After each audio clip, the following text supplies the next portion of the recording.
ప్రజలు నియంతృత్వ పాలనకు చరమగీతం పలికి కాంగ్రెస్ ప్రజా ప్రభుత్వాన్ని ఎన్నుకున్నారని మంత్రి కొండా సురేఖ అన్నారు.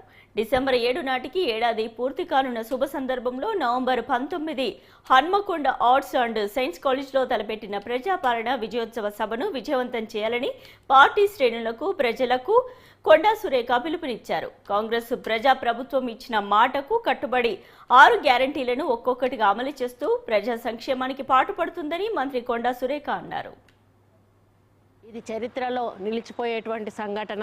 దేశంలోనే ప్రప్రథమ రాష్ట్రము తెలంగాణ రాష్ట్రము కులగణన విషయంలో దాంట్లో ఎంతో సీరియస్గా ఈ ప్రభుత్వం ముందుకు పోతున్న విషయం కూడా మనందరికీ కూడా తెలుసు. మరి వరంగల్ అనేది ఒక చారిత్రాత్మకమైనటువంటి నగరం. కాకతీయులు ఏలినటువంటి గడ్డ, రాణి రుద్రమదేవి పాలించినటువంటి గడ్డ. ఈరోజు సమ్మక్క సారలమ్మల త్యాగానికి ఫలితమైనటువంటి ఈ గడ్డ మీద ఎన్నో పోరాటాలు జరిగాయి. ఎంతోమంది మహానుభావులు జన్మించారు. మరి అటువంటి ఈ గడ్డ మీద తన విజయోత్సవ సభ సంవత్సరం పూర్తయిన సందర్భంలో మరి ప్రభుత్వం జరుపుకుంటున్న సందర్భంలో రేవంత్ రెడ్డి గారు రావడం అనేది మా అందరి అదృష్టంగా భావిస్తూ ఉన్నాను. కాబట్టి తెలంగాణలో అందరికీ, అదేవిధంగా వరంగల్ పాత వరంగల్ జిల్లా ప్రజలకు, చుట్టుపక్కల ఉన్నటువంటి జిల్లా ప్రజలందరినీ కూడా విజ్ఞప్తి చేస్తూ ఉన్నాను. 19వ తేదీ మరి ముఖ్యమంత్రి గారు వరంగల్కు రాబోతూ ఉన్నారు. మధ్యాహ్నం 2 గంటలకు బహిరంగ సభ నిర్వహించబోతూ ఉన్నారు. ముఖ్యంగా ఇక్కడ కాళోజీ కళాక్షేత్రాన్ని కూడా వాళ్ళ చేతుల మీదుగా ఓపెనింగ్ చేస్తూ మరి ఎన్నో అభివృద్ధి కార్యక్రమాలకు ఇక్కడ శ్రీకారం చుట్టడానికి వారు రాబోతూ ఉన్నారు. ఆయన లక్ష్యం ఒకటే, హైదరాబాద్ తర్వాత అంత పెద్ద ఎత్తున వరంగల్ నగరాన్ని అభివృద్ధి చేయాలనే లక్ష్యంతో ముందుకు వెళ్తూ ఉన్నారు రేవంత్ రెడ్డి గారు.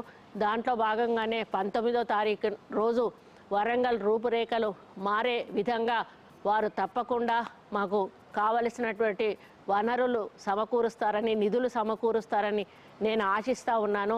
మరి మాకు ఆ క్షణం కోసం ఎదురు చూస్తూ ఉన్నాము. ఆ క్షణంలో మరి అందరూ కూడా భాగస్వాములు కావాలని కోరుకుంటా ఉన్నాను. అందుకే మరి వరంగల్ పాత జిల్లా ప్రజలందరికీ, వరంగల్ ఈస్ట్ నియోజకవర్గ ప్రజలకు ముఖ్యంగా పెద్ద ఎత్తున మీరు కూడా తరలి రావాలి. మహిళలందరూ కూడా పెద్ద ఎత్తున తరలి రావాలి.